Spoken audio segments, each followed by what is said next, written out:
Hi, it's not Tuesday. No. We were here on Tuesday, Yeah. but as good as Joelle looks, she sounds terrible. Hi, guys. Laryngitis going on. This is actually better than yesterday, so we wanted to wait, see if Joelle's voice came back. Otherwise, I gotta be ventriloquist for you. Get a little What are you saying, a little Joelle? whiteboard. I'll start writing things down. So Dr. Laura Dabney, I always forget the intro. Dr. Laura Dabney, relationship psychiatrist, Joelle Brant, relationship coach. And we're here, what we do is we help executive men with their relationship problems, but we're here as a way to help people be less tentative, less squirrely, less Timid, nervous about coming in to get help when you have an emotional relationship problem.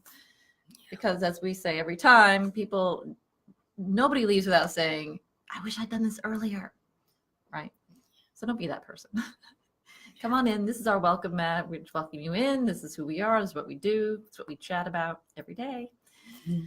So we decided we wanted to talk about why people ask us these questions all the time in session. You know, why do I keep letting him take me over or walk all over me? Why can't I stand up for myself? Right. You know, what these kind of and people often bring up self-esteem, and self-esteem is part of it, but there's a secret reason that we see all the time, and I call these the enemy emotions. Okay. So there are people who don't see their emotions as normal, natural, biological, but more that they divided them up into there are good emotions and bad emotions. And in their sense, bad emotions, they shouldn't feel them or they're wrong. Yeah, not just uncomfortable, but they're actually wrong. Right, they're wrong. They're the enemy. So the emotion becomes the enemy. Yeah. And it distracts them from the problem, actually, ironically. Absolutely. So if there's a problem or a person's a problem, they feel anger, and then suddenly that's bad, that's wrong, it's mean, a half a dozen reasons why they can't let that be in their head. I mean, we're just talking about in your head. I'm not talking about saying anything at this point. I'm just talking about people who can't even let it exist right here. Yeah. Right? They just start squashing it down. Burying it. And so the irony is, okay, so how does this work? So the anger somehow is attached to hurting somebody. Like they're just like this. If I feel anger, someone's going to get hurt. Yeah. That's what they think in their heads. Right. That's their link. Right. And then that guilt, oh my gosh, it's going to hurt somebody. I want to hurt somebody. As opposed to it's really what? Like oceans apart. Yeah. There's a big difference between thinking, being enraged even in your head, and hurting somebody. Yes. I love to use the example. You never worry that your laughter is going to become mania. But that's a similar, that's what you're saying. My anger is going to turn me killing somebody. Like, no, you're an adult. You can control yourself. These are just fantasies or thoughts you're having in your own head. They're private. Nobody has to even know. Yeah. And they're normal. Right. Unlike my voice, but that's okay. Right. Was it the football yelling or the flu? It was getting better. And then the Giants played Monday night and actually won. So that did not help the voice. Joelle and my husband are football yellers because we know that yelling at the football team on TV makes them do better. It does. It does not. Just because they won one game out of two does not mean it helps. I know. We won 2 games. Okay, back to the anger, because I am sure I'll feel that next Sunday then, I guess. You should have a little reprieve. I know. What are we talking about? I don't know. So the anger, not going to be murder somebody. There's a big difference there. And I know what I was going to say. It's like denying that you have ears. Okay, it's like, oh, I don't have ears. I don't want to hear anything bad, so I don't have ears. But if we think overall, hearing is helpful. Yes, we're going to hear something we don't like or is painful, but we don't deny ourselves our hearing, because overall it's very helpful. Mhm. It's the exact same with all of our feelings, but we're talking about anger. Anger is the same Yes. way. Our anger is our alarm bell. It's the smoke alarm we have in our head. Something's wrong out there. So anger is usually what? The alarm bell that, okay, I have to do something. I need to set up a boundary or I need to do something. Yeah, Correct? exactly. I need to vent it. Okay. Maybe not even to that person. There's a half dozen things you can do with the anger, but if you keep ignoring the alarm bell, you're not going to know if it's just the battery needs to be changed or is there a fire. I mean, Right. something has to be done about that. That's Yeah. like an infection is telling you something's there and needs to be taken care of. Okay. So anger is not the enemy, people. No. We need you to feel that so you know what's happening. Yeah. So that's the reason why these keep going on. And so what happens is someone will walk all over. Let's say someone mistreats you. Okay. Even if it's something minor or just something bothersome. It may not be mistreatment. It might just be something that's bothersome to you. And if you're not able to say, oh, that makes me so angry, and they keep doing that, I need to do something. I need to let you know that's irritating. When you do that, can you please stop? I'm smiling because I have a good, I can't even use the word. I have a good example. Well. So with something, oh man, Lola's on Facebook. But anyway. Lola's Joelle's mother. Man. It's always the mother. So stop. No, but so one thing is, sometimes or you have a friend that you speak to on the phone a lot. And Okay. one thing could be when you're on the phone with them, they can say, okay, like while you're talking. If you don't tell them that annoys you or bothers you, they will not stop. I used to be like, God, I'd get so irritated and just hang up the phone and just then be mad. Right. And then I'd be like, why am I so angry? And it's because, oh, my mom's not listening to me. She's just being dismissive.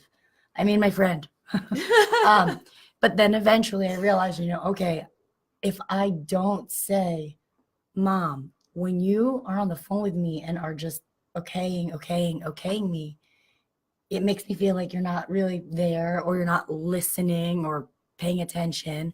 So I just need you to hear me, because it irritates me and it made me mad, and I may have said it differently, but basically I said that, right. And then I was like, oh, sorry, I had no idea. Yeah. So that right there, it's a small little, she wasn't doing anything to be mean. And I wasn't trying to be mean, but since then, I still have to gently remind her sometimes, but that boundary worked.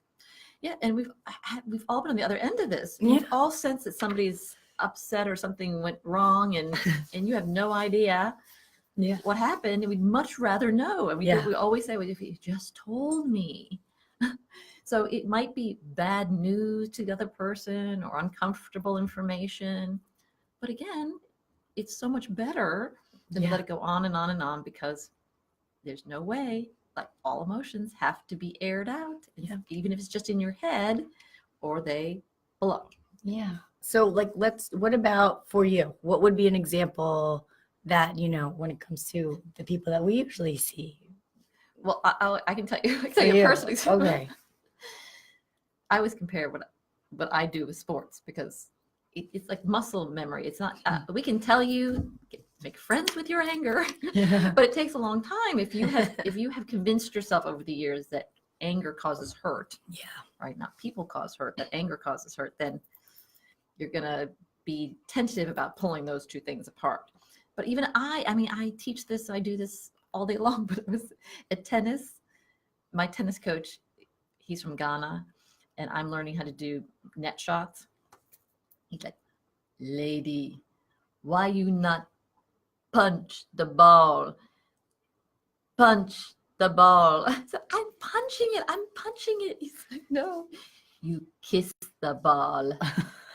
You must punch the ball like Connor's. Like what?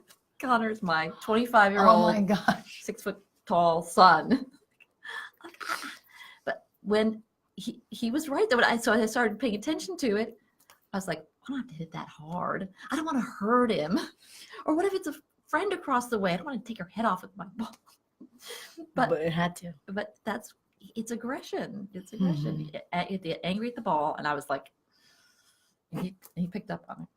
So we all do this. It's not totally unusual to want to not make waves and not want to make a big deal.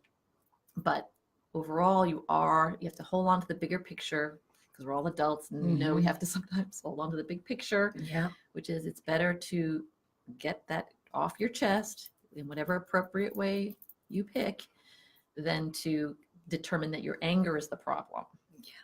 Otherwise, you're just going to keep letting people run you over, do things that are inappropriate. And then you end up taking it out either on the wrong person, wrong situation, or it manifests in different ways. Right. Because if you don't deal with the anger, it's just, you're going to either blow or just be resentful, or so many can go on, really. Scream at the TV. It'll come out somewhere else. Yeah. It always does. And then you feel, that's the irony. So what happens is people bury their anger, and then blow up over here, and then that person's like, what the heck? Because it's something totally different, or a person is totally different. And then you say to yourself, guess what they say to themselves? I knew it. See, my anger caused that problem. I got to bury it more. Yeah. And that's really the irony. So they start burying more and more and more until they're just blowing up all over the place. Okay, now I'm really going to stop this time blowing up. But the problem is you have to actually feel anger more often, not less. Yeah, just feel it.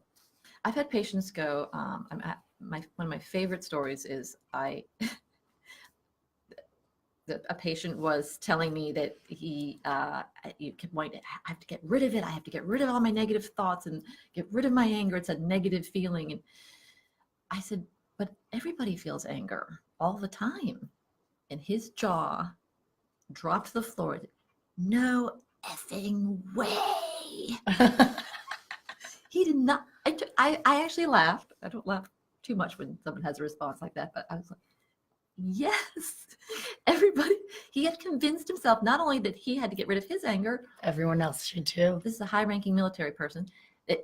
Everybody else had whitewashed their moods, was never feeling anger. He went on to do great, by the way. It figured it all out, but I laughed out loud, and I had to go through all the different, like on all the media. Look at Trump. He's very comfortable with his anger. That's not a good example, because then people are going to go, well, see, you're an asshole if you're, I shouldn't say that. You're an idiot if you express your anger. But he's really comfortable with it. He gets what he wants. He's an idiot for different reasons. So other people that show anger in the media, seriously though, but you're right. Like even or sports player, your Tommy boy. Don't be dissing my. I'm not. No, I'm saying, but he's comfortable with his anger. When he gets fired up, he gets fired up, and he doesn't kiss the ball.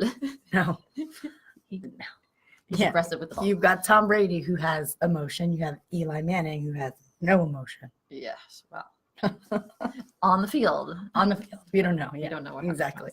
But so getting comfortable with your anger, it's a good thing, and it will keep people from walking all over you. And something wrong with getting your way. It doesn't make you a jerk, doesn't make you hurt somebody. No, none of those things are connected. Yep.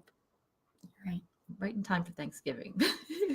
Yeah. Be comfortable with your aggression. Yeah. We could probably have a talk next week about that. Okay, we'll talk next week about that. But so you were going to say something too about your program. So, all these things we've been talking about over the past how long have we been talking? Months. And these videos and our Instagram videos are all on a program that I have called Increase Intimacy Now. It explains all of this and more, and it puts it all into a program, 6-week program that also has feedback from me. So there's interaction we can have. So it's not all you doing it alone at home. You get a little feedback from me. But it is convenient to do it in your own home. Yeah. And easy. Yeah. But we'd love to see you in here too. Yeah. So either way, if you want more information about that, just message us. Yep. And love, like, and share this video if you feel it has some meaning for you or someone that you know. All right. a good week. Thank you, everybody.